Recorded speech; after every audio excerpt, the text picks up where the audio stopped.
Right then. Hello, willkommen, bienvenue. It's time for another Amish Inquisition, episode 385 on Sunday, the 3rd of August, 2025. I'm Phil. I'm Ben. And where's Matt? Is he polishing his cutlery tonight or something? Matt's feeling worse for wear after some vagabonding last night. Oh dear. Some extreme partying. Heavy partying. Luckily, I'm made of sterner stuff, and I decided not to phone in sick tonight. Yeah, what a wuss. But yeah, thanks for joining us, everyone. And tonight, never fear, we have a special guest. George Jones is with us down the line, hopefully on Zoom. Can you hear us, George? Can indeed. How's it all going over there? Thanks for having me on. It's great, yeah, very well. And I don't know how we found you. I think someone commented on YouTube. Maybe sent us a comment on one of our videos that linked to your channel, and it was just something like that. Yeah, it was a friend of mine, Owen. He'd like put on a post that he listened to your podcast, loved it, and that I should contact you. So Wow. I just smashed a message into YouTube, and here we are. Well, yeah, That's how it works, folks. that led me. Where have I put it? It led me to go on Amazon and order the book here. Here it is for everyone. You can get a hard copy. Beowulf Revelations, the Forgotten Anglo-Saxon King. And there's obviously a lot of work gone into it, George. It must be years of research. Like it's about 7 years of research that I've done now, and not just kind of standard research. I think I may have gone into this in like more depth than anyone has ever decided to look at it, because there are so many different translations of the book, which I was totally unaware of at the time. And this is the original text of the manuscript, sort of looks like this. It's like Old English. There's only one copy. That's the opening section of it. And like people haven't even decided what the first word means, let alone what the rest of the text definitely means. So yeah, I mean, there's totally different translations. There's so many translations. It's like, I think over 200, and there's some better than others, obviously, and the later ones that Seamus Heaney and Tolkien did, who were both avid Beowulf fans. They're just the best by a mile. So I kind of used those for the most part. And then there's another guy called R.D. Falk, who's a professor at Harvard, and he's done a sort of Oxford translation, which is also very good. But and they're also different. That's the thing. They're also very different. So you can read one section from one book and one from another, and they'll be entirely different. So trying to understand the truth of the actual words has been very hard. So I've gone through all of them, tried to find where they don't match, where they do, why they chose to use certain words in which places. But in doing so, I've dived into it, and learning about Anglo-Saxon England, I've managed to make some pretty startling correlations that will kind of almost guaranteed show us that Beowulf was an Anglo-Saxon king called Beowulf, who was around between sort of 790 and 827. So, and with that information, we can also find out that this guy probably died in around 827, which also gives us an explanation as to why people think it's been Christianized, a kind of pagan tale has been Christianized.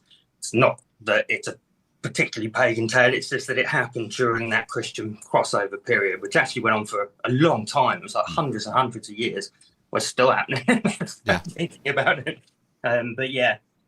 From doing all of that, I started noticing that I made some metal detecting finds. That's kind of the initial start of the story, that were from a particular period in Sussex, and this is one of those finds. This is a stirrup strap mount. Wow. And is that made of, will it be brass or bronze or what? It's bronze, yeah. So that's bronze, and that's from the year 750. And then all of these items this is a bridle bit piece. Yep. Which is, they're all kind of horse, but they were from a unique cavalry unit in Sussex, dated to around 750. And this is from other archaeologists that worked that out. So I found that out and was like, oh, that's terribly interesting. Why are they here? And then I started doing some serious research, and to look into that period, there isn't very much sort of that we can study about that period. But there is Beowulf, and Beowulf came up. That's where I got my interest from. I started listening to the story on an audiobook version Seamus Heaney did on YouTube, which is just fantastic. So if you're like me, you're not like too great at endlessly reading things, I do a lot of audiobooks to learn masses in a short period of time. And I listened to that over and over again. And as I was doing so, I started thinking, this all sounds very familiar to this landscape that I'm in. How could that possibly be? And if that's the case, surely there's some reference of this man in our records that could possibly show us that he was from England. And is that even possible as well within the text? Because all other academics have stated that he was down in Sweden, that everything happened in Sweden. And it was only through going through the book and the translations over and over again I realised there's no mention of that in the entire book. So in the whole story, there's no mention of Beowulf living in Sweden. There's one reference right at the end of the book where this chap says, even I from Sweden think that they'll come against us now that Beowulf is dead. But it doesn't say that they're in Sweden. He just says that he's from Sweden. And then this is what's startling to me, is that we've got all of these like incredible academics, but none of them have even, it looks like to me that none of them have attempted to even try and fit it into the Anglo-Saxon Chronicle, which you can do. If you look at Geatland, it's so complicated. Do you want me to explain the story of Beowulf first of all? I was going to say, yeah, maybe, because I'd never read Beowulf before reading your book. I do have a translation in here somewhere that I got from like a charity shop, but never got around to reading it. And I imagine a lot of people are in the same boat. So maybe if you could kind of give us an overview of the narrative and what it's about, that might be a good jumping off point.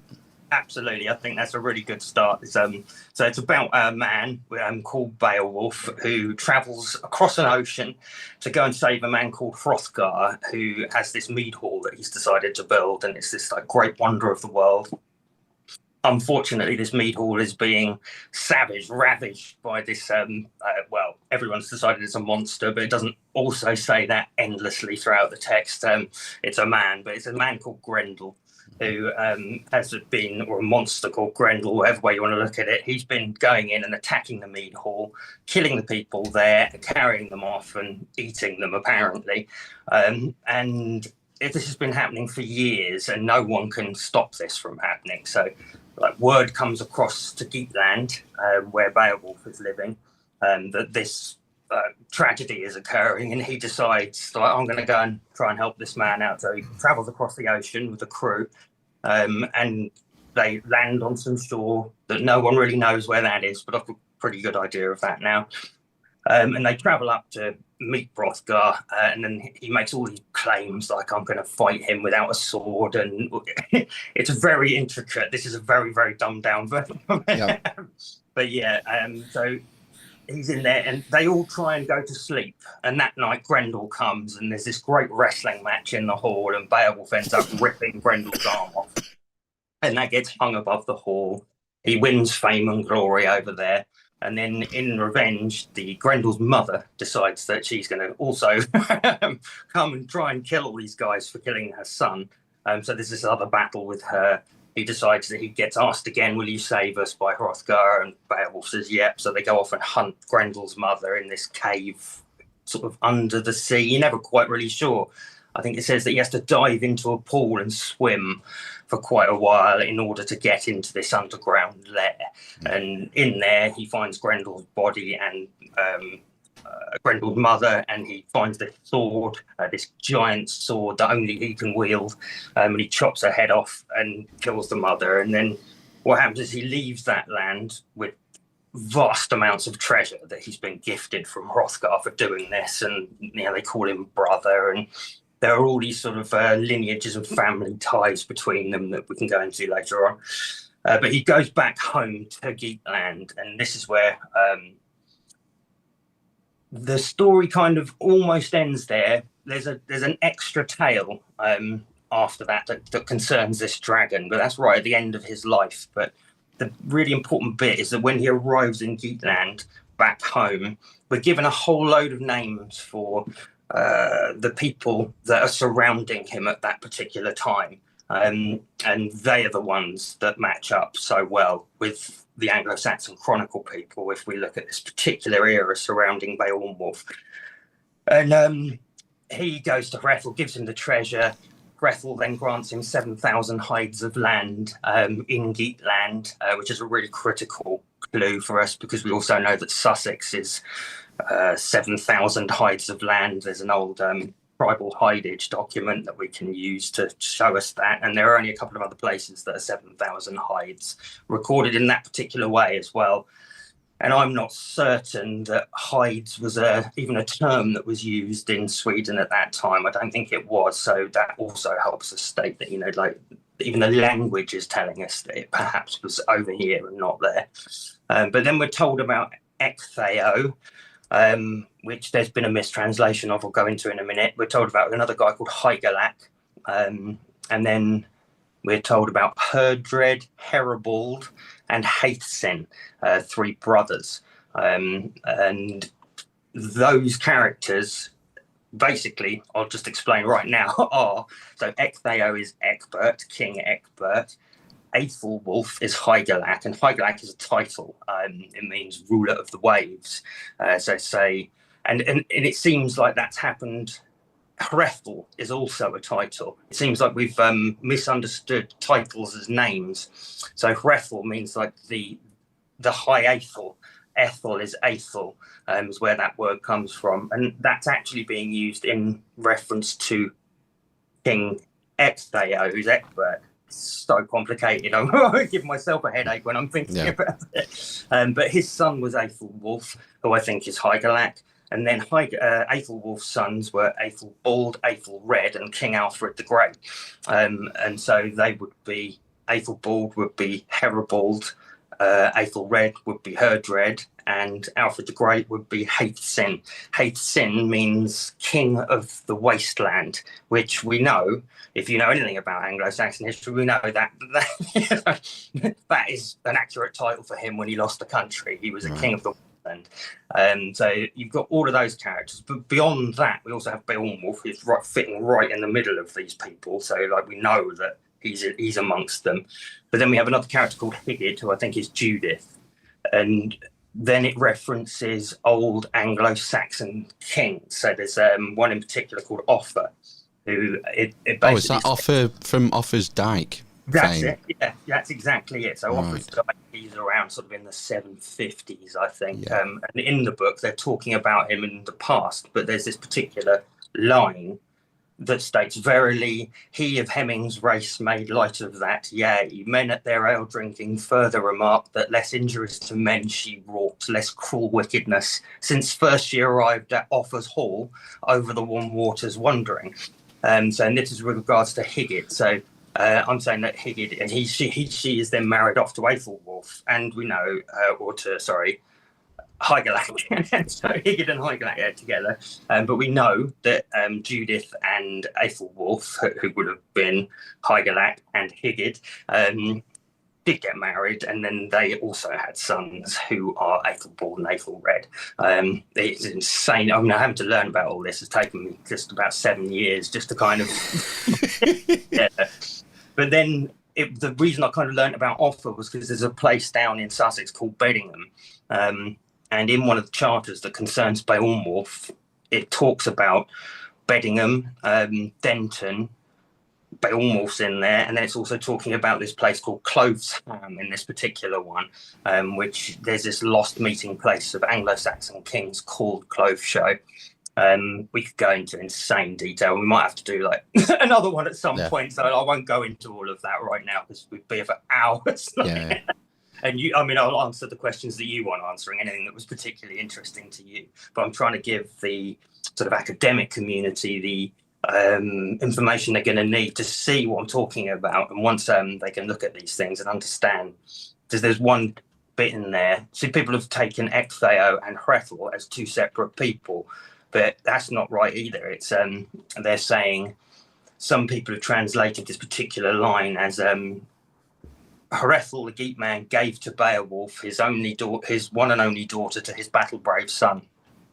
Other people have translated it as he talks about Ectheo, and then it says him, Brethel the Geat Man, gave to his daughter. So what I think that's saying is Ectheo, he, the high noble of the Geat Men, gave to Beowulf his only daughter to his battle-brave son. Now that would also make sense, because otherwise Beowulf would be marrying his sister. It's not his real, not his real mother or his real son. It's his stepson. So if he's going to be, it can't be his son if he's going to marry his daughter, is it? Unless there's some weird thing.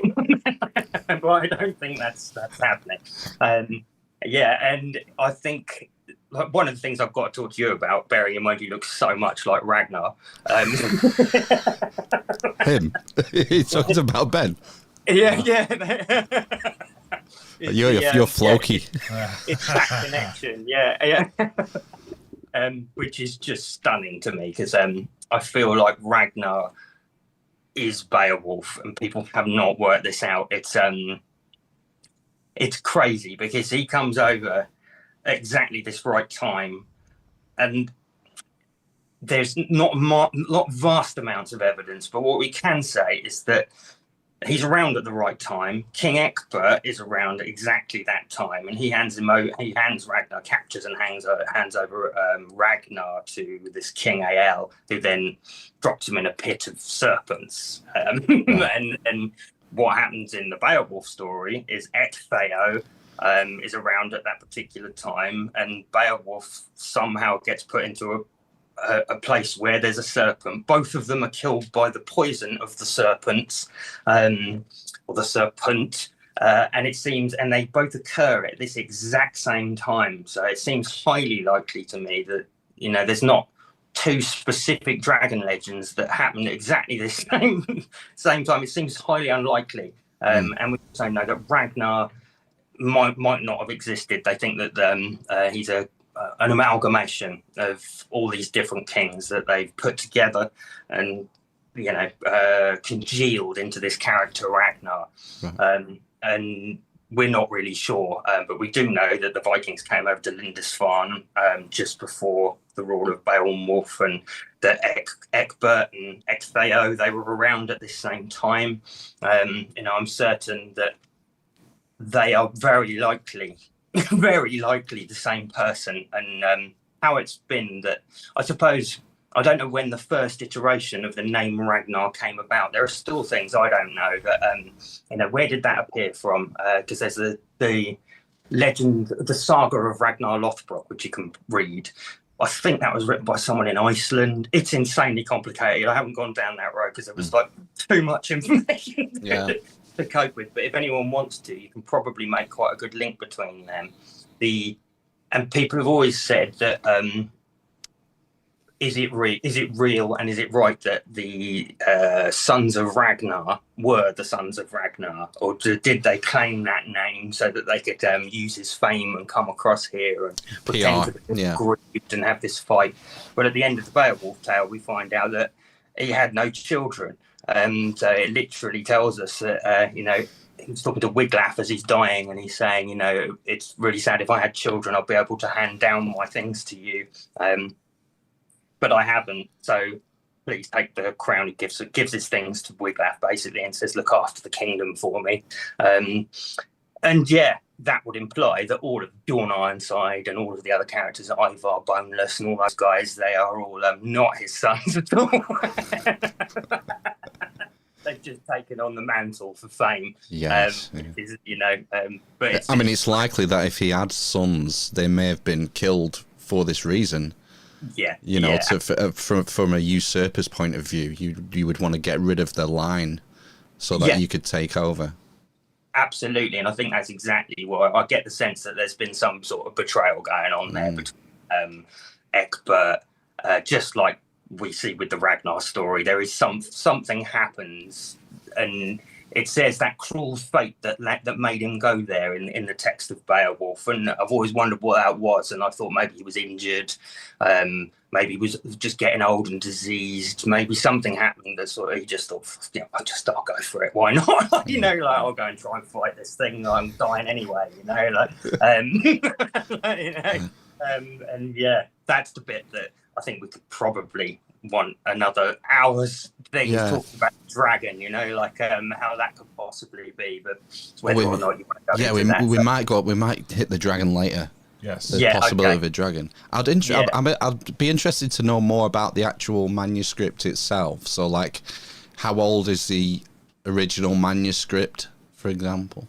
Sure. So, again, no one's absolutely certain. Right. It's all, but between 950 and 1050, somewhere around there. They seem to think that, I think the actual fabric of the manuscript has been dated to around that period. So that's the manuscript, but we don't know whether this is a copy of an original. So we don't know, again, when the story occurred. But I'd say 925 is probably a really good guess for when it was written down for the first time. And I've got a feeling, based on what I've been researching, that it's either someone called King Aethelstan or there's a scribe called Aethelstan I that possibly wrote it down. And the reason half of these names have been changed to titles is because they were all his family, and he didn't want perhaps to be associated with this strange sort of Danish tale, even though they themselves were really from that line as well. You know, yeah, there's a lot more study to be done, but using this as a basis, people will be able to sort of extrapolate tons and tons of further information that can be linked into the landscape of Sussex. And you know what we do know about from the Anglo-Saxon Chronicle, like we know that A.L. settled in Sussex. He was the first king to settle in Sussex. I'll just do this quickly, and then I will go back to the manuscript, because this is an important point, because people are like going to be saying, no, it happened in Sweden. Well, I need to explain. Yeah, dispel that sort of myth. Yeah, exactly. That's exactly it. So there's no mention of that in the whole text. So that's really critical. Other people might say, well, there's no mention of it being in England either. Mm-hmm. But what we do know, and it's fair enough, you know, like if I just read it and I hadn't found these things and wasn't looking to try and place it here with all this other information, I'd have also just wouldn't have known. It's probably in Sweden, maybe. But I happen to now know about all these extra historical characters. But at the beginning of the Beowulf manuscript, we have a talk of a guy called Skilled Skeefing, or Shield Chiefing in some versions. And he is the first king they talk about from times past, and his famous son is another Beowulf. This isn't the Beowulf of the text. It's so bloody complicated. So yeah, it just happens to be another Beowulf right at this time.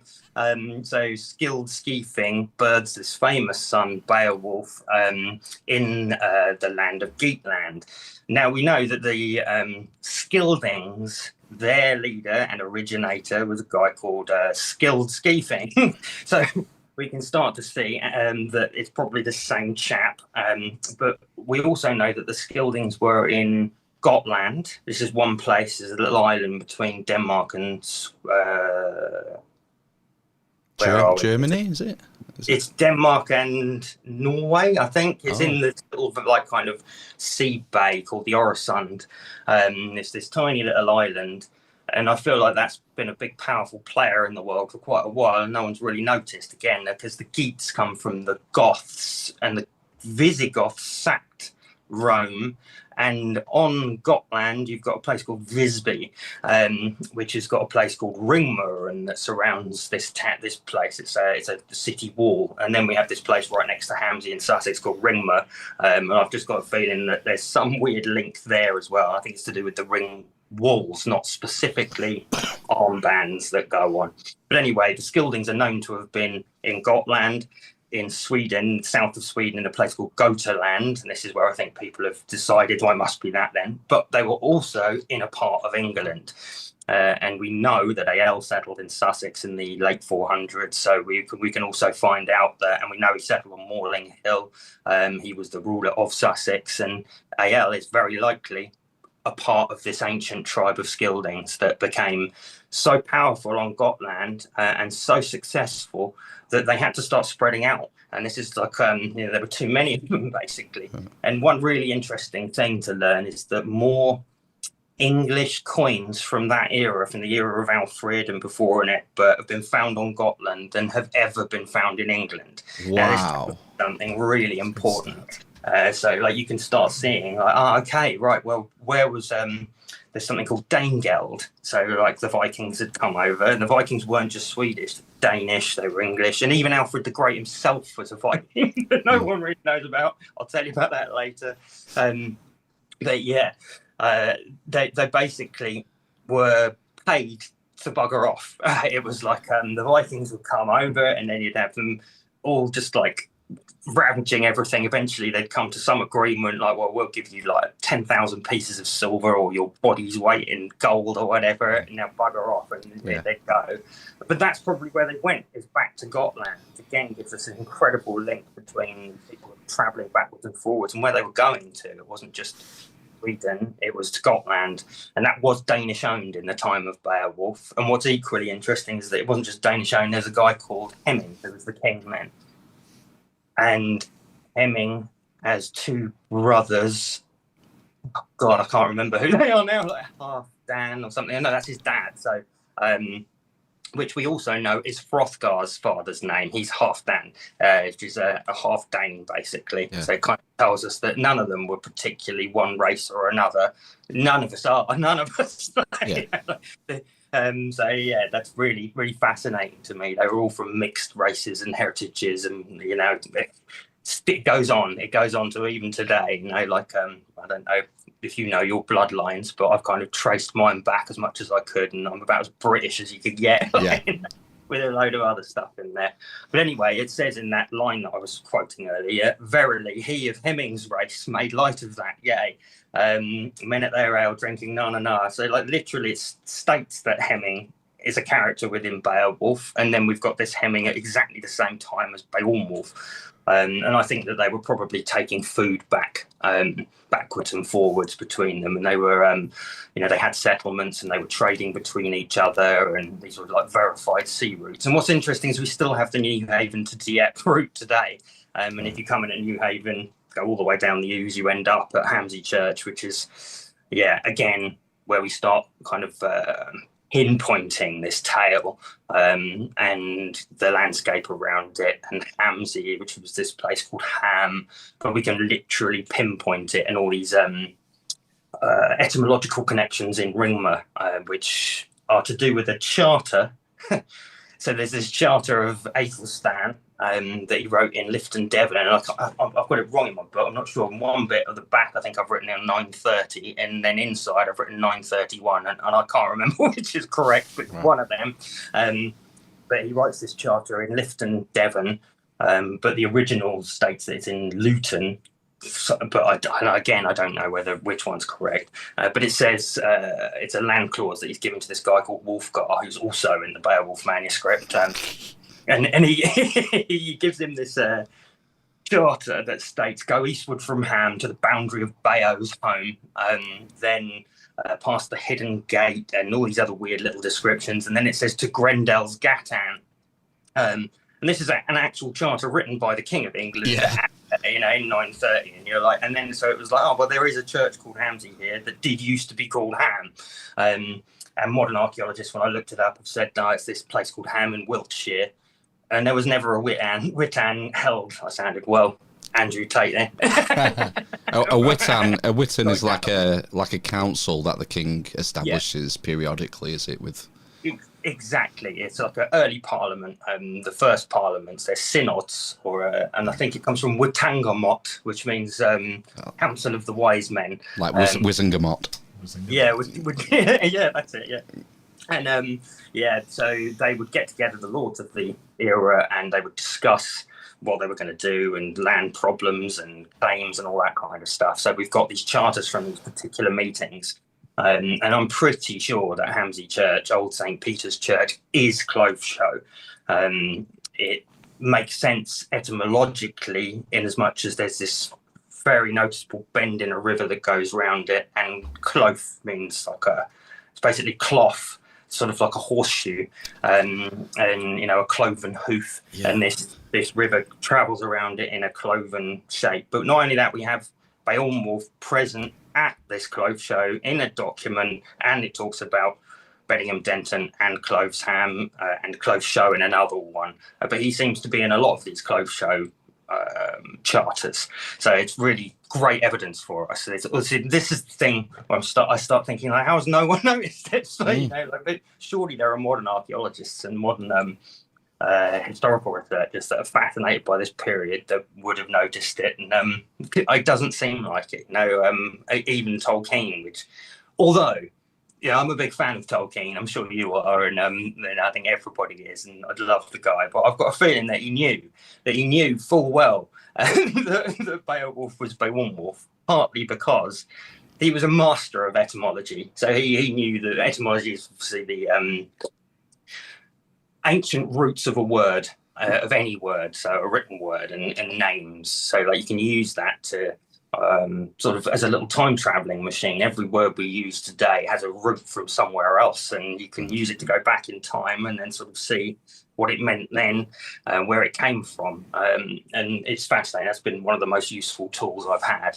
But he was the king of kings at all of that, and so intelligent that I'm just like, I've always been suspicious. Like, now you knew. And then I remembered that he has a character in the Lord of the Rings called Beorn, who's this kind of like Anglo-Saxon giant king man who lives in the woods in this hall, a mead hall. And I'm like, I think you probably knew, didn't you? Like, you know, but for some reason you decided not to talk about that. It's very odd. There's this other guy called Tom Shippey who's a Beowulf and Tolkien expert, and he basically said the same thing now, that if Tolkien was alive today, he'd change his mind and say it was history. I'd written him an email and was like, he's not going to reply. But then he went on and did this podcast. I was like, maybe he's read my email. And like, really? Like, oh no, taking your ideas. Yeah, I don't mind. I don't think he's going to do that. And he is so clever, this guy Tom Shippey, that he's like, you know, I don't know. I think that there's a fair few of them left, but like there's about 3 or 4. So Archie Falk, Heather O'Donoghue, and Tom Shippey. Those 3 are the kind of main published authors and authorities on the subject, and they're the ones I've been trying to get hold of. I've been trying to get hold of them for years, and they won't reply. So wow. Yeah, it's a real shame, because I'd like to get this out to people. There's partly why I'm going into these specific details right now, is because if people watch this, then they're going to hopefully get what they need to be convinced. I hope. But yeah, you know, we can go further and back to the manuscript. So yeah, it would have meant that the story happened in 827.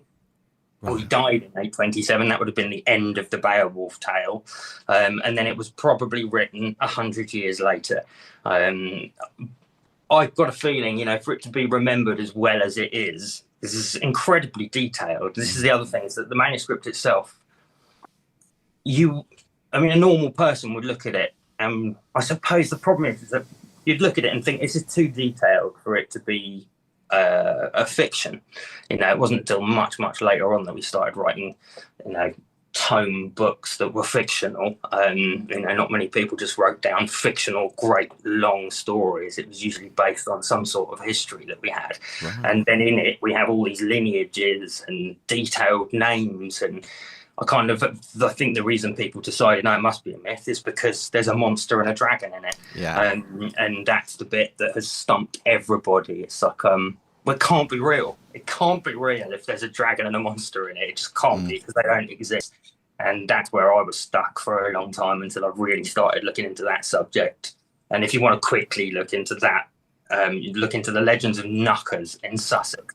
That's Knuckers, which is a kind of water dragon that has been documented quite extensively in the lands of Sussex, and not only in just sort of anecdotal tales, but also in the Anglo-Saxon Chronicle. There are 2 entries where it talks about mighty dragons were seen in the land of the South Saxons, fiery dragons, and I've tried to explain in the book why it is that they think these things flew, how that could possibly be. And it's because I'll just tell you basically what I think it was. Yeah. And you can poo-poo it, whatever you want to do, but I'm pretty sure that the Romans were here in force in Sussex. We kind of know they were. There's a bit of denial in Lewis about their presence there, but they were huge. Even there's a few references that talk about Hampstead being a Roman port, and the old sea levels used to allow big ships to get all the way up to that area. And then there was this storm in 1257 and it reshaped the southern coastline. And we saw this thing, the Roman warm period, where the sea levels were higher. So it just allows us ship access all the way into Hamsey. We know that was real. Right. So the Romans were known for transporting these incredibly wild, dangerous beasts all over the world, picking them up and then using them in circuses, games, revering some of them. They were, the masters. They were called the Venationes, or forgive me, I've just read these names, so I don't know if that's the correct way to say it. But yeah, they were picking up. I mean, they brought elephants over. This is what I have to kind of. Caesar did, didn't he? Yeah, Caesar brought elephants over, and you imagine what that would have been like when they were marching across the river, and you'd never seen anything like it. You'd just be like, "What the hell?" And I think they were using them as like shock and awe, cool weapons, but I also started thinking perhaps they brought something else over, and what fits the description of all this stuff is a Komodo dragon, which also has the name. And then and people are gonna be like, "Nah, that's not possible." Well, where are they found, Komodo dragons? So they're found in Indonesia on Komodo Island. They were probably found in a few other places. And up till recently, people have thought the Romans weren't there, but we now know that they were. So that's really useful for us. They were right up in that area. They were also down in the southern tip of India, which is just facing the island chain that leads to Komodo Island. And we don't know where they were before. They can swim. They can swim from one island to another. So they might have been far more of them in different areas in the past. But anyway, it's highly possible that they could have picked up a couple of these things. And then there's this document from Pliny the Elder, who talks about a basilisk and that it's venomous, and if it bites you, it'll kill you. And this is true of the Komodo dragon. It's venomous. It can swim. If it bites you, it poisons you. They now know that it's got venom in its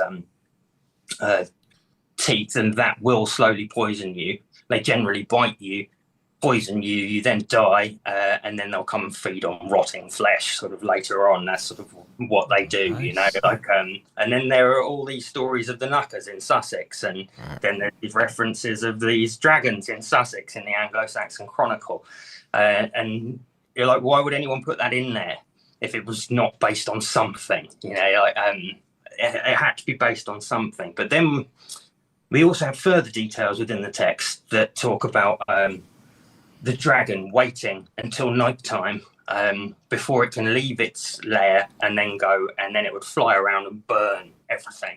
And you're like, okay, well, that's quite an interesting detail. Why can't this dragon fly in the day? Why does it wait until evening? And why, when the sun comes up in the morning, does it go away again? That's the description we have in Beowulf. But then you track back all the way to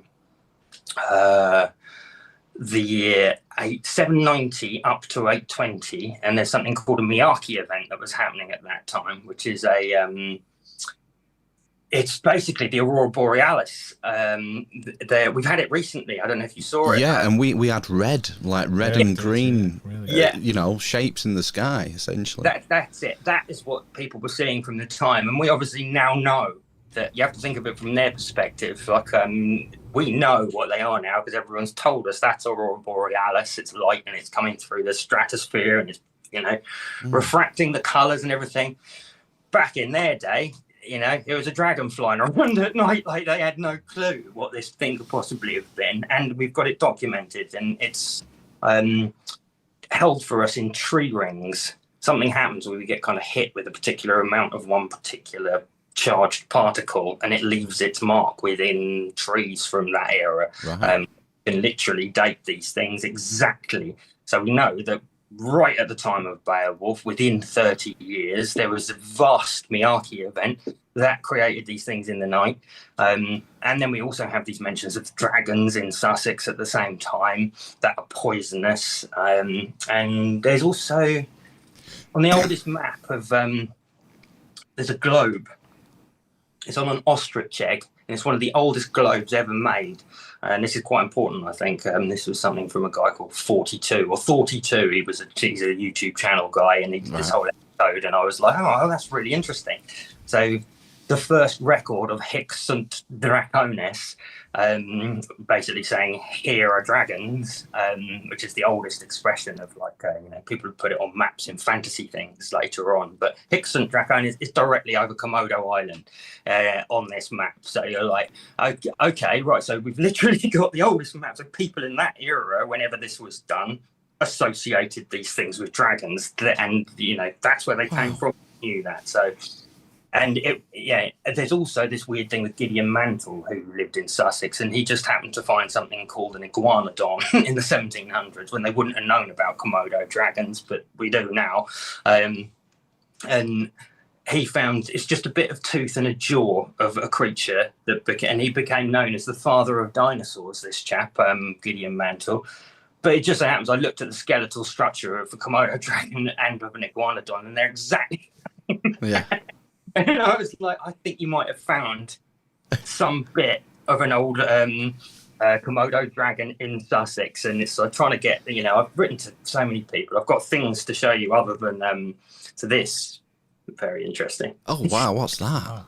Yeah. It's like a little hammer, like a toffee hammer. It's exactly right. It's a hammer axe. It was not just a hammer axe. So this is an iron-handled hammer axe, and it looks ancient, doesn't it? Yeah. And this was dug up in the same field that I found these things. When I found it, I typed in to the internet iron-handled hammer axe, and the only other one that's ever been found was in Sutton Hoo. I was like in the ship burial, one of the ship burials. It's a longer version. But I wrote to the British Museum about it and said, I've got this thing. This is where I found it. And they basically said, we don't know what it is. That was it. I was like, do you not want to have a look at it? And now I'm glad I didn't send it in, because the bloke that runs the British Museum has just been found out about stealing everything and selling it. So, and that was my suspicion at the beginning anyway. And they're just like, they're robbers, those guys. Yeah, they're only interested in Elgin marbles anyway. That's right. Yeah, there's a friend of mine, and I have to bring a bit of attention to this. He found a ring in Sussex with it's a gold ring with a flawless diamond in it, and that was given a reserve price of I can't remember, it was something around I think it was about 7,000 or something at Sotheby's or wherever it was. Can't remember which one it was, but anyway, it sold eventually for something like 20, so you got about 10 grand, and this was about a year ago. So either that or 40, don't get me wrong on the figures, but the fact of the matter is that it's been sold on about 3 times since then. It's now worth £180,000. So you're like, hang on a second, you've basically just had it stolen from you, because they must have known. I feel like they've missold this this item so that they could get it cheaper, and eventually it'd end up in the hands of somebody and he's lost out. So I'm like, I want to bring that up for his sake, because it's just not right. And it's the same with this. I don't really want to let it out my sight. I mean, there are things on it that would make me think perhaps this isn't ancient. It could not be. It could be just a piece of old shit. Walker's Toffee logo in yeah, Boston. Yeah, exactly. Somebody just got decided DeWalt written on it. Yeah, that's it. But it could also be a priceless item, and I've had it for about 6 years. A mate of mine found it and he was going to chuck it, and I was like, oh no, don't throw that away. I think it's I've had it since then. But there are things on here that make me think maybe not, But the thing that makes me think, there are other things that make me think. I mean, it looks so old. It's a hammer axe. It's got an iron handle which serves no purpose. If it breaks, you can't fix it. What's the point in building something that you can't fix? It's also short-handled. It looks like Thor's hammer, which is exactly the sort of thing that an Anglo-Saxon guy that would, want to be in charge would have as a kind of symbol of power. Maybe I often think about the orb and the scepter and that kind of thing. A symbol of power, and perhaps it was buried with him. It could be. Look at the size. It could be like a gavel, maybe. Yeah, I mean, it's the fact that you've got this axe bit that. Yeah. Yeah. What about like a ceremonial, Yeah, I think it doesn't serve any purpose at all other than it being a symbol of your authority. If indeed it's old. I've got to be realistic with everything. The shape of it reminds me of the old Roman fasces, the bundle of sticks with the axe. Oh, yeah. I know what you mean. Yeah, The root of the word fascism was from ancient Rome. They had a bundle of sticks with an axe. They still have it in Washington, don't they? Either side of the president when he's talking. They have the signs of the fasces. Oh, right. Either side of him. And the idea nowadays, isn't it? Yeah, the bundle of sticks was like it was a symbol of the state's ability to punish you, basically, with the beating of the stick and then eventually a removal of a limb with the axe for not staying in line. Shit. I'll tell you something absolutely fascinating now. So, Ringwood, Lewis, Hamsey, all these places. Lewis has a Masonic lodge, which is one of the oldest Masonic lodges in the country. And guess what that's called? What? The bundle of sticks. And it's literally their symbol is the fasces, this same thing. And like when you go in to talk to them, because I have done, I've like, I was like, they're like, no, it means unity and strength. Well, it kind of does. It does in a way, because by wrapping the sticks, one of the sticks can break. But when you bundle them together, they're a lot stronger. So that's one interpretation you can make. I'd say, it's a symbol for communism, isn't it? Not good communism, fascist communism. I've been learning all about Thomas Paine, who also lived in Lewis for a while, and he's an absolute bloody legend, this guy, because they think now that he wrote the Declaration of Independence, which is one of the most incredible things, but then he didn't sign it, and I've always been, well, why didn't you sign it? Basically, they used his wording, they've even got his initials on the back of one of the copies that survived. And it does sound like things he had said in the past. Like, why didn't you sign it? And now I found out is that he didn't agree with slavery, whereas all the others did. So whatever they were saying, they still wanted control of slaves. And he didn't want any part of that, I think, is why he didn't sign it. I don't know. Again, fair play. But what was I going to say? There's something else Thomas Paine related. Fasces. I've lost it. It's gone. I've got too much in my brain now. It might come back to you. Yeah, absolutely. Yeah, it's but they're still very prevalent in Lewis, which makes me a bit sus. I'm like, there's all these weird things that to link with that. I can give you something. Don't know whether I should yet. Oh. Basically, is that the Beowulf treasure vault may have really existed, first of all, and it may still be around, and it may have been repurposed later on by other people that I've got to write a whole book about. Right. So at the end of the Beowulf story, he's kind of buried, isn't he, in a vault with a load of like gold and treasure and stuff? Is that the story? So not quite. So he dies on a headland by the sea, nigh to the watery waves, which is exactly where Hamsey would have been in his day. Right. And he's gone in. He basically comes out. He finds this is something to do. So it says he found a seat, or he was led to a seat. People have thought that the seat must mean like just a chair, something that he sits on. But I think what they're talking about is Clofesho. It's the seat of nobility. And it says Wiglaf passing by the seat. So they're not talking about just a chair plonked next to the hill, like they're talking about a very specific point of nobility where the seat of nobility was. And again, I think that's Clofesho, and it's right above where I think this vault would have been. So that's interesting. But anyway, once he's died there, in the seat or on the seat or by the seat, whatever it is, they decide that they'll take a whole load of this treasure that has been stored in there, which I haven't explained yet, because there's an answer to that as well. Like, where did it come from? If it's a real treasure haul, where did it come from? And it's insane. So it says in the year 4, I can't quite remember. It's the Romans, basically. It's the Romans. Early 5th century when the Romans bail out, isn't it? When they bail out.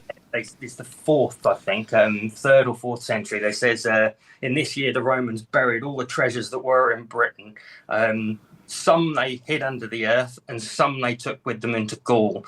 And then in Beowulf, it talks about these people that put the treasure in the vault, and it says they put a portion in the vault, and you're like, well, that's very odd, isn't it, that we have this exact correlation? Have you ever heard of a whole treasure being gathered together in any story, and then just a bit of it being put in its place. Like now we have two correlating things, and they, it's like some was hidden in the earth, some they took with them into Gaul, France, and when they were exiting, I'm guessing what they did was they tried to hide a whole load of stuff that they couldn't take with them, to things that were kind of too big, or if I were them, I'd have been taking coins, jewels, small things that you can make and that have great value out, and leaving the bigger stuff behind, like armor, all this other stuff, which is cups, gold, that bigger things that you couldn't take. And that's basically the description that we have in the Beowulf text. It says they're rusting ornaments, but there's a gold cup and there's all this other stuff. It's what the Romans left. In reality, he found later down the line, I'm certain of it, and it was because that was a port at one point, a Roman port. They gathered there, put riches underground, hid it all, as it says in the Anglo-Saxon Chronicle, buggered off, and then everyone forgot about it. Nobody remembered it, and they never came back, so they never took it back again. If there's any record of it, it will be hidden away in the Vatican archive somewhere. It won't be anywhere else, but there could be some record of it in some document there. And then suddenly this guy, so the story is that a thief who's been exiled from his community in the Beowulf story, he stumbles on this treasure, and he's just sort of like buggering, he's trying to escape from these people that are trying to get him. He finds this hoard, grabs a cup, and then he shows it to Beowulf, and he's like, I found this stuff underground. So Beowulf agrees to protect him in exchange for the cup and to show him where it was from.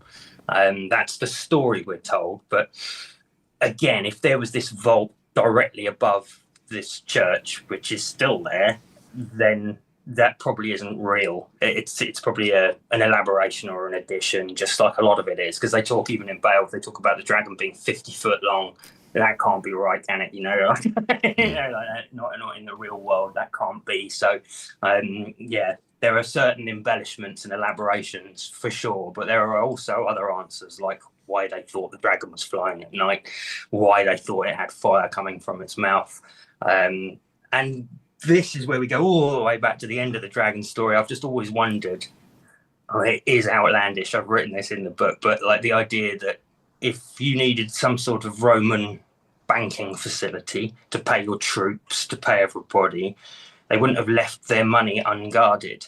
And what better way to keep people out than some mad creature that will kill you if you go near it? And you just put it in there, and then you put this in, but you have also some handlers who do know how to handle it and like perhaps distract it if they feed it or whatever. Famously, Tolkien writes about dragons Smaug hoarding gold. That's exactly. Legendary. Exactly, they go to seek out hoards of gold underground, and I'm wondering if they didn't seek them out, but they were actually just put there with the hoard of gold under the ground, in reality. I mean, that would be astonishing if we could kind of get some proof of that Komodo dragon hypothesis, because if it turns out that's right, then that's half. It's probably where half of our dragon legends have really come from. St. George and the Dragon, and actually when you look at all the pictures of ancient drawings of dragons being slain by someone on horseback, they're the exact size of a Komodo dragon. They don't often have wings, and I think in one document it says that they stumble across, there's this like document from the 16th century, really late, talking about a dragon in Sussex that this guy stumbled across in the woodland, and he says that they start describing it, and it says sometimes they've got football-like protrusions on the side of their bodies that they suppose will eventually turn into wings. So no one's actually seen a winged one. They just suppose that these will turn into wings. And then if you look at a Komodo dragon, it will just eat like a goat whole. These football-like protrusions, it's just an entire thing inside. So I think that's the reality behind that as well. I'm trying to piece all of this kind of crazy stuff into reality. And then Grendel, the monster, it does say, the monster a few times in there, but it also says the ill-starred man is one very specific line. And I'm just certain that he was a guy there's a place called Rendlesham, which is interesting. It's right near Sutton Hoo, which is also interesting. It's right next to Sutton Hoo. But there also was a weird UFO incident there, the Rendlesham UFO incident. Yeah, the most famous in the UK ever. Is that with the children? It's exactly, yeah. It's where they saw like fiery orbs in the woodland, and the RAF were there and everything. And then if you look at the Beowulf story, it talks about Grendel's land, and it says something uncanny happens there when the sea is high, the water burns. And it basically, I think it's got something to do with, I mean, again, this is pure speculation, these bits, I have no idea. But like, I'm wondering if there are these things called will-o'-the-wisps. Have you heard of them? Yeah. And some people seem to think that it's methane gas that's been trapped in swampland that releases and somehow self-ignites when it hits oxygen-rich air. And then it'll just kind of hover there for a little while as a burning orb of light. And I wonder, and it's called Rendlesham, which basically means Rendel's farm. I wonder if Grendel came from Rendel or Rendel came from Grendel. We don't know. And he was just this Viking marauder who wouldn't behave himself, was exiled from Hrothgar's home in the big hall over in Herot, it's called, and he wasn't allowed back again, and that's why he targeted him constantly. And perhaps he came over here and settled on these lands, and again, it doesn't quite work out because I'm pretty sure he's over in Gotland, not in Rendlesham. So but these are weird kind of coincidences that there's this sort of story that happened there, and it does sound very much like Grendel's home in the story. And then we also have Hartfield. This is quite important. I've forgotten about this. It's Hartfield in East Sussex. So the Great Hall of Hrothgar's is called Herot, and in Hartfield in Sussex, I think it's on like Kent-Sussex border, maybe West Sussex, I can't quite remember, but it's where Winnie the Pooh was originally made randomly, but the original name for Hartfield is Herotfeld, or Herotford, which is also in the Anglo-Saxon Chronicle and in charters that they sort of state that it was too difficult to keep holding the synods and the witans in Herotford, so they moved it to Clofesho. But it's weird because it's spelt exactly the same. Herotford is basically the ford at Herot, and Herot means heart, which is a deer, is it a seal? No, it's a male deer, I think. I'm not quite sure. But yeah, that's what that means. So we have this place with the name of the hall just a little bit further up this Roman road in Sussex near Wych Cross. So there's like a lot of evidence that kind of ties it all in. I feel like I've been speaking forever, and you're probably getting earache now. No, it's fine. I think one of the things that was striking was how closely situated all these places are, and it just seems like there's too many coincidences to ignore that these places that are mentioned in the tale are so densely condensed in this area where you are, and then you've got the tie-ins with like ancient Roman roads and the potential of a Roman port there as well. It's just, absolutely, yeah. That's kind of where I've got to. It's like the whole book, I always think of it like an enormous jigsaw. So each little bit of information that I've gathered together is great, but it doesn't really mean anything on its own. It's only when you've got it all together that you can see the whole picture. And you've got, in Ringmer, eastward from Ham, as it says in that charter, it says go eastward from Ham to the boundary of Beow's home. You go eastward from Ham and you end up in Ringmer, which has this very similar name to Ringmuren in Gotland, where Hemming is. And he's a Ring Dane. You've got to remember that as well. And it's Ringmer, which Mer also means the sea in French. So it would have been like the ring by the sea, I think, is where that got its name from. But then in there you have Gota Lane, which means geet in Swedish. Gota is a geet, and Beowulf is a geet. And then you've got Old Hag Woods, and that's exactly what Beowulf's Grendel's mother is described as. She's described as an old hag. And then you've got Holt Hill. There's this other place in there's a fair few. Holt, basically, I think, is a fort on a hill, basically. But the fact that there's one there, and there's this place called Ravensholt where Hygelac hides, I think, in the book. But it gives us so much information. I've been trying to tie in a few other characters and places recently, because I was like, there's not a massive amount of information we can use that links King Alfred to the area. We can link King Egbert, Beowulf, and quite a few of the others, but it's hard to link King Alfred to Sussex. There's not very much information. I think a lot of the information that we had was probably burnt in the same fire that the Beowulf manuscript nearly got destroyed in. I haven't explained that very well, but perhaps just read the book. But yeah, you have. And recently, I was just talking to someone yesterday, and he said he was talking about some burial mound, because King Offa is supposed to have been buried by a river called the Ouse in somewhere near Bedford, apparently. And now I'm going to find out whether or not it's actually Beddingham by the River Ouse. And I think I might have located where one of these particular mounds might be.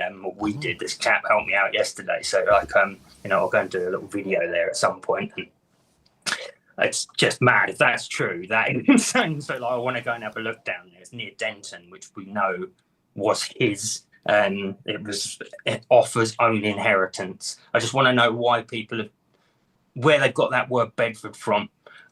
Is it in the original document? Because every time I've done this, I've looked back and it says like Bedden's ham or something, and I'm like, oh, it doesn't say Bedford at all. I feel like that might have been misplaced again, but I might be wrong. I'll check. I'll come back to you on that later down. That's like another whole story. But anyway, there's a place called Alfriston right next to Mount Caburn and Ringmer. It's not very far away from it, basically. It's in the same sort of local vicinity. And I was looking at that up yesterday, and there's conflicting stories about that. But like a couple of them are that King Alfred, Alfriston is like a bastardization of Alfred's Ton. And also that do you know about him burning the cakes, Alfred's cakes? Have you ever heard of that? No, I don't know that. No. When he was in exile, he was asked by like a kind of a peasant woman to watch the cakes while she had to do something, and it was his only job. And so he went off to do something, came back, and they were all burnt. And he's like, "Oh, I'm useless. I can't even do that right." And it's this old story of a mistake of a king. Basically, he's too kingly for those duties, and just kind of freely admits that he's not very good at that sort of thing. So like, but they're saying that in one story that's talking about Alfred, and they're saying that it happened there near this pub called the Star. And I'm like, well, how again, I've got to do some deep research now to find out, is that true? Because there's another thing that says it's Elfric's Ton. Ton is just farm, basically. It's like and yeah, so now I'm just thinking, is it Elfric's Ton or is it Alfred's Ton?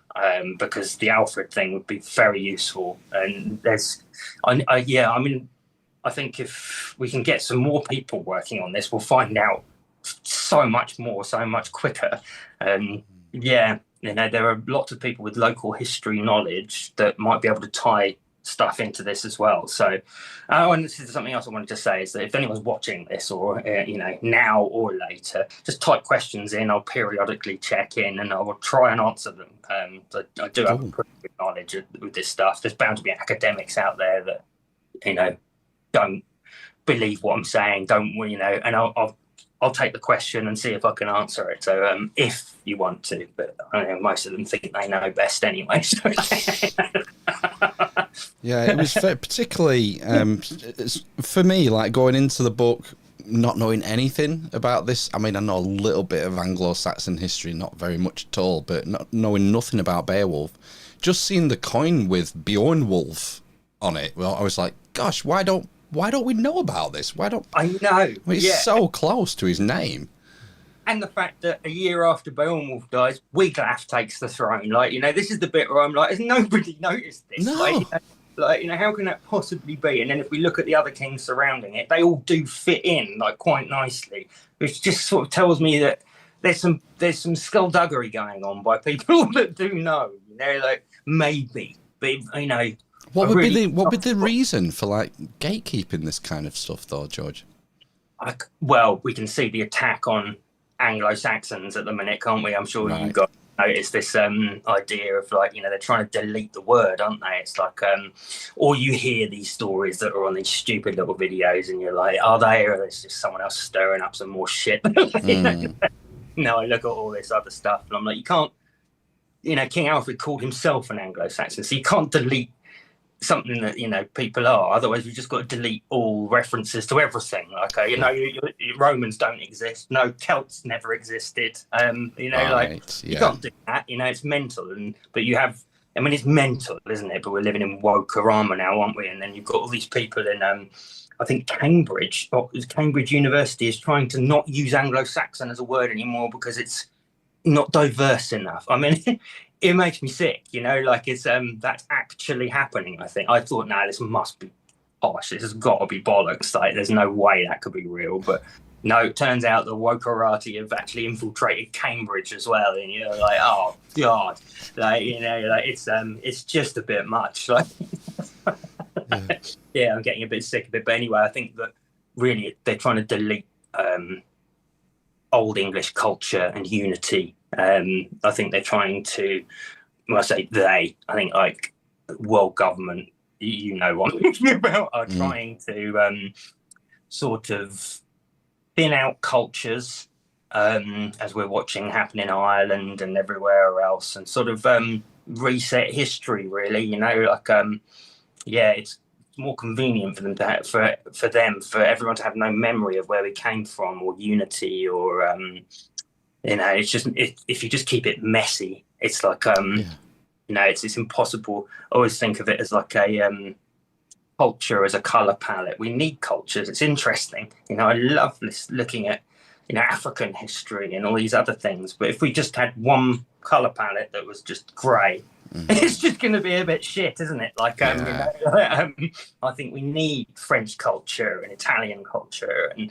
English culture and Anglo-Saxon culture, and it all changes. I know that we're all going to develop a bit more, but we shouldn't forget about these cultures. They're and the fact is that if we find out that Beowulf is a hero of Anglo-Saxon English people, it's like a kind of almost like a unifying call, isn't it? Like and I wonder whether it's coming out at this particular time precisely for that reason. He's like, like the modern King Arthur that we knew. Well, King Arthur, the great example. He's a unifying sort of cultural mythic figure that combined people together. Exactly, and the English people have kind of had nothing to celebrate in a very long time, have we? I'm not just talking about the English, because the British people, let's say, because all of them were they weren't just down here. They were in York. They were up in Ireland and Scotland, and they were bloody everywhere. They were absolute machines of people that I really admire the sort of strength of those guys. And it must have been so hard living in their life. I walk up these hills that were attacked by them, and I'm like, yeah. Life would have been tough. And you've got, I suppose, to the Celts that were being conquered by them at the time, they were the worst people in the world. But we've all got murderers in our families somewhere down the line. We wouldn't be here otherwise. That's kind of I don't think any of us have got guiltless ancestors in one way or another. And it's kind of interesting to me. But I think it would be a really good thing for us to have right now if we could all know about it. And I really truly appreciate you having me on so I can talk about all this, because this is the first opportunity I've had properly to really kind of try and get it over on a long form video, which it requires really. I can't just be like, he was Beowulf. Beowulf was Beowulf. Work it out. Yeah. I mean, that's a good starting point. But I mean, I think because we've gone over an hour already, we've barely, we've barely scratched the surface of what's in the book. So I'd encourage people to go and get it from themselves. The link's in the show notes. Thanks, mate. I appreciate it. I really appreciate you reading it as well and having an understanding of it, because it's easy to just sort of look at something and then be like, oh well, it'll tell me about it when I'm there anyway. But I try and read stuff as much as I can. I've got this other one, I think you even put it on the Lost Grail legend. So I fictionalized the whole story of the Ouse Valley and like the history through 2,000 years. And I tried to put little maps in to show you how the landscape changes through each era and the famous people that were around at the time. But I also started it off with the Joseph of Arimathea and Jesus myth coming across to here instead of down to Cornwall, really, because I didn't know how to start it otherwise. Oh, wow, cool. Yeah, my favourite stories. Is it? I mean, I love that story as well, and it's fascinating. I've kind of implied that he was over here looking for metals, but like, you know, the tin had already arrived from Cornwall, so like, you know, who knows? But you might find it interesting. And then the great thing is that you can go to all these places afterwards, and after him, most of the characters are genuine historical characters. There's one I did on Gawain, because there's that period where like you have that Arthurian period, and we've only got some stories that, I mean, we could do a whole episode on the Arthur stuff that connects possibly to that.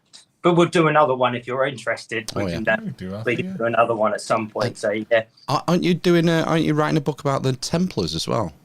That's the next one. It's the follow-on from this now, and I'll give some people a little bit of interesting information. So it's like we're going back to Hamsey Church now, and I'm trying to see. I don't know how much you guys might know about the Shepherds of Arcadia. Is that a band? No. No, it sounds good. It probably is.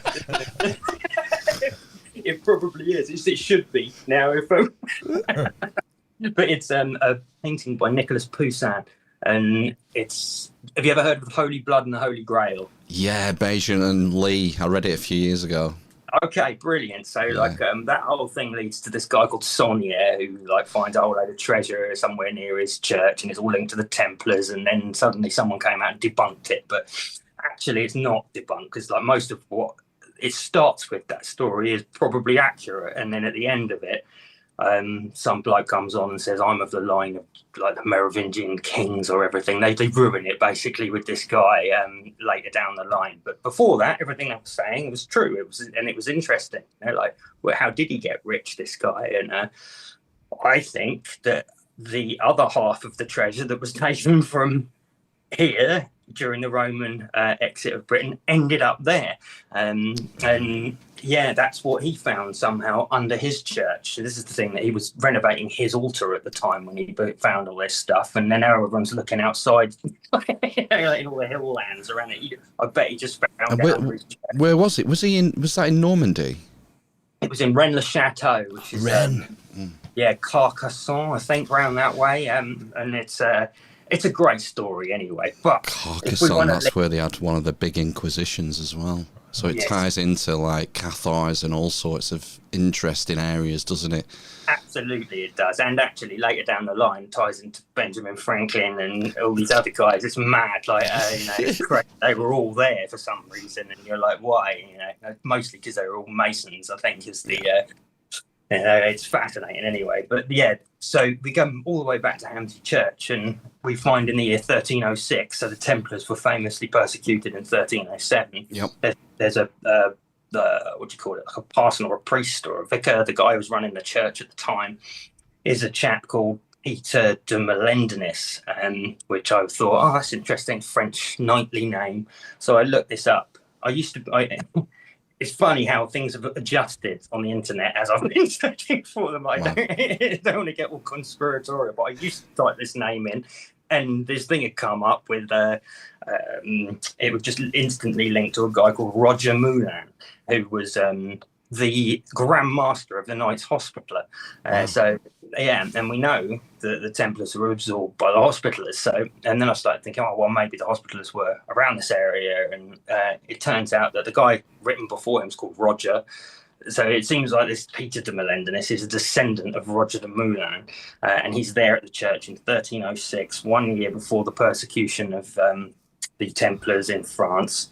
And it also turns out that the Hospitallers have documented land holdings in Offham, which is like 5 minutes walk from Hamsey Church, going back towards the town. And it's a big precept tree that they've got there, and quite a lot of land holding, and we have these documents that state they're there. So within a few minutes, we've also got this de Melendez as the man that's running the church at the time the Templars are being persecuted. And there's a possible vault sitting underneath the church that nobody knows about. So my book is basically first trying to show people that they were at Shipley, they were at Saddles Combe, they were all over the place. There's this guy called De Browse, who also seems to have, I found a whole load of old cigarette cards that state that the Lewis flag used to have the rampant lions of De Browse on it. And now it doesn't say anything about that. You cannot find that information anywhere, and it's Wow. That's really weird. Then you've got like Henry II, the Battle of Lewis, all of these other things that happened before the Templars came over, and there are links to Thomas Becket. It feels to me like something happened in mid 1300s, which was the Black Plague, and that just wiped out all of this. All of this stuff was probably quite well known to the people before that time. And then I'd say probably the majority of them, because it came in on the coast as well, at port towns, the plague, from the rat. And they know there's an old legend about Hamsey where people walled themselves in there to protect other people from the plague. And then they all died of starvation. This is the story that's kind of someone's put in somewhere. I don't know where that came from either, whether it's like got any legs, but the plague was definitely in Lewis at that time, and was definitely killing a lot of people. And I should think that there's a really interesting idea that all the good monks went off to help the people that were really ill. They too got the plague and died, and then they were replaced by like evil people who were just like, I need food, so I'll pretend to be a priest. Wow. And there were so few of them left after that plague period that it seems quite likely, and that's perhaps when everything got a bit perverted, and we lost vast amounts of knowledge of our history, including everything that happened around Hamsey Church during that period. And then since then, right up to the time of Nicholas Poussin, who I believe did find out something there.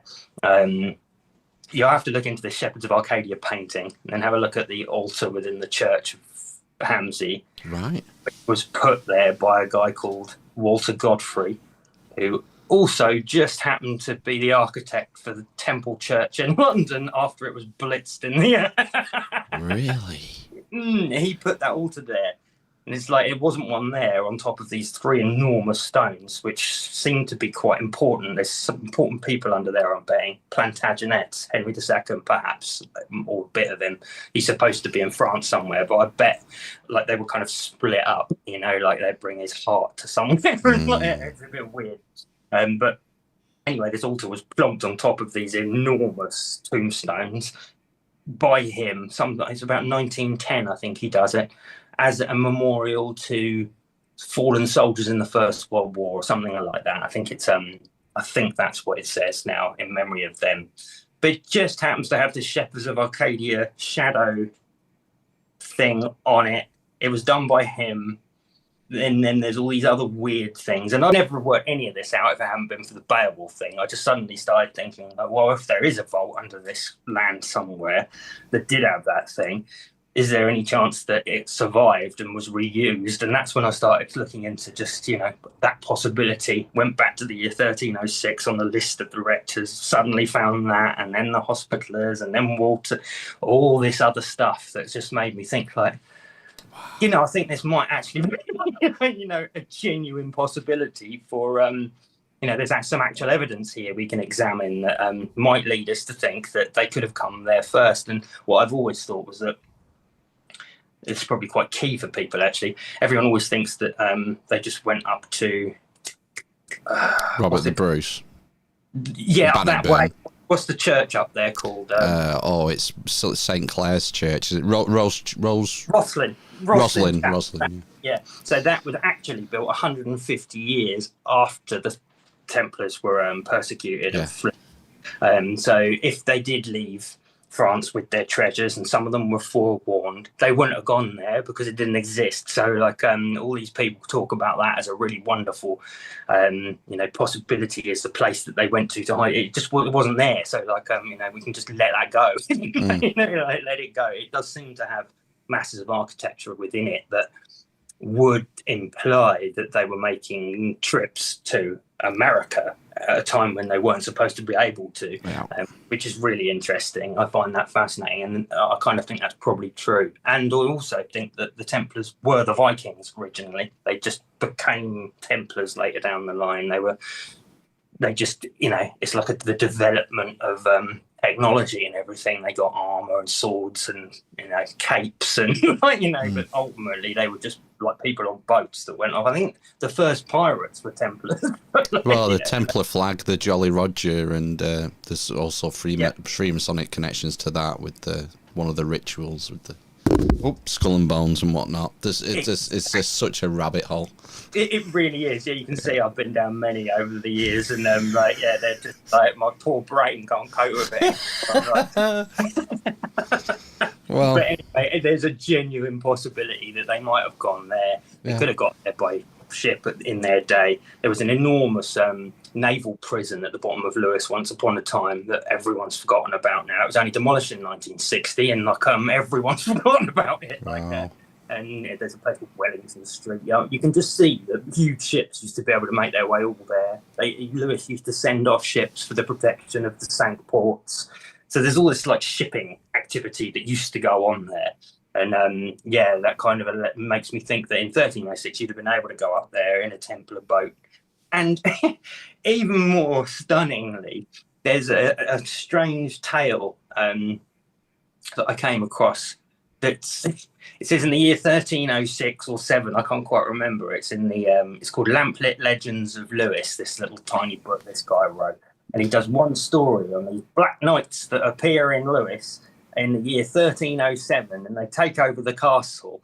And there's a guy called Eustace de Warenne, who, if that makes sense. Norman, guy, and he was in the castle at this time, and they take this thing, and then I think they take over the castle, but there's like this headless horseman bit in there that you're like, what? Where did that come? But I was like, where did this story come from? And there is an original article that talks about this this story of these black knights. Now, if you were a Templar and you didn't want anyone to know you were a Templar, and you'd come in, you'd probably do exactly that: go up, take the castle, dress in black, hide your treasure somewhere, and then I think they did that and then went up to Scotland straight afterwards, so that Edward would go and look for them up there. And we also know that the Edward that did go to look for them up in Scotland was in Lewis with Henry II exactly that time. He was Henry II's son, Edward Longshanks. So like the guy that ends up killing Braveheart was in Lewis Castle, like and you're like, what was he doing there? And all the modern archaeologists and historians, they're like, well, he just arrived on boat at that time. It's like, what are you on about? They were in the castle when the other army came in. They were in the castle, like defending the castle when I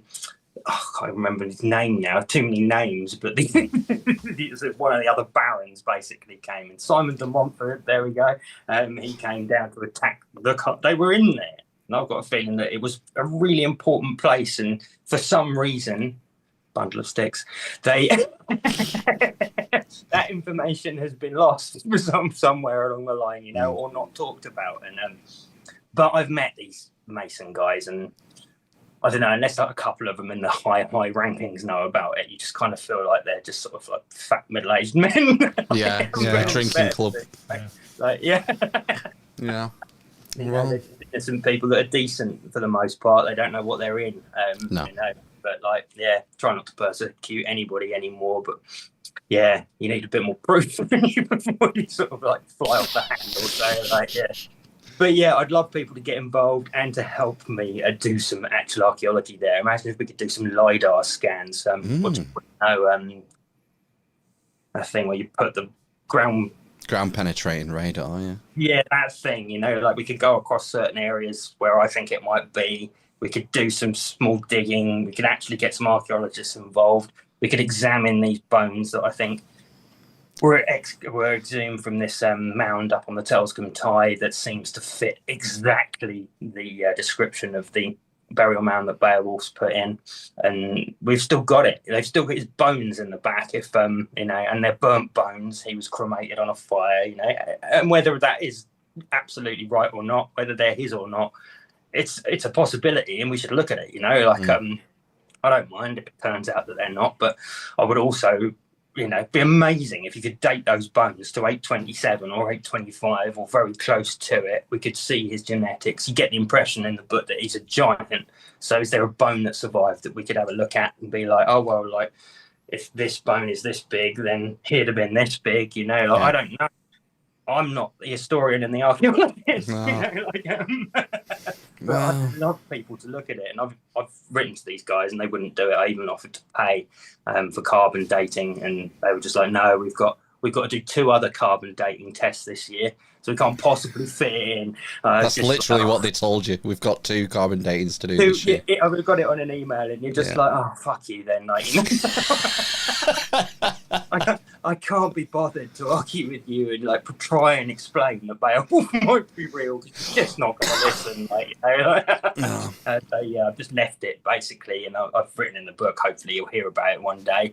And now look, I've given the accession numbers that he gave me for these items, the Bronze Age urn, and not Bronze Age urn, it's an Iron Age urn, but he said it's Bronze Age, and it's clearly Iron Age. You know, like. Very strange, but yeah. Anyway, I'll let you get on with your life now. Yeah, no, it's been great, George. Yeah, really good, yeah. And definitely should do this again, and particularly when the Templar book comes out, because I'd love to talk about the Templars absolutely on their own, you know. So yeah, I've got so much. I didn't even get to show you all these things. It's like iron ore. And like, you know, that's what they were here for, the Romans and the Saxons. And I found all these up on hill fort sites. And we'll do another one whenever you like. Yeah, super. Yeah, that'd be brilliant. But no, I really appreciate you having me on and letting me witter away for an hour and a half. No, that's great. Thanks, John. I hope you haven't got a headache. Yeah. No, it's been an absolute pleasure. And like I said, I recommend people check out the book, and the links are in the show notes if people want to follow up and follow George on YouTube. And do you have any other social media or anything other than YouTube? I'm on Instagram under what am I under? I've forgotten what it is now. It's terrible. Is it the Lost Grail Legends, I think, which is what I originally called my first book. Right. I think it's that. Yeah, it's the _lost_ like fairly hidden, but it'd be great if you I'll try and find it. I'll try and find it and put it in the show and the YouTube description. Oh, brilliant, mate. Yeah. You're an absolute legend. I'll obviously promote your channel, though you seem to be doing quite well. I reckon you're going to crush it. It's going to come. Yeah, you're like, yeah, it seems to be rising pretty quick, mate. Yeah, so yeah, thank you so much. You're more than welcome, and nice to meet you, George, and best of luck with the next book, and let's catch up again soon. Thank you very much, chaps. All really right. appreciate it. Take care, mate. See you soon. Have a good one. Bye. Bye. Okay, folks, we'll be back. Oh, I'm turning myself down. Are you retarded? We're going to do some news very briefly. We'll just do a quick part 2. I'm absolutely exhausted, man. Yeah, from a late night. But that was great. Enjoyed that one, yes, George. Yes, absolutely. Like I said, here's the book, Beowulf Revelations. Make sure you get a copy particularly if you're into your Anglo-Saxon history. Absolutely, yeah. Right. And who isn't? Well, not me. Right. We'll be back soon. Sayonara. Ta-ra. Bye. Bye.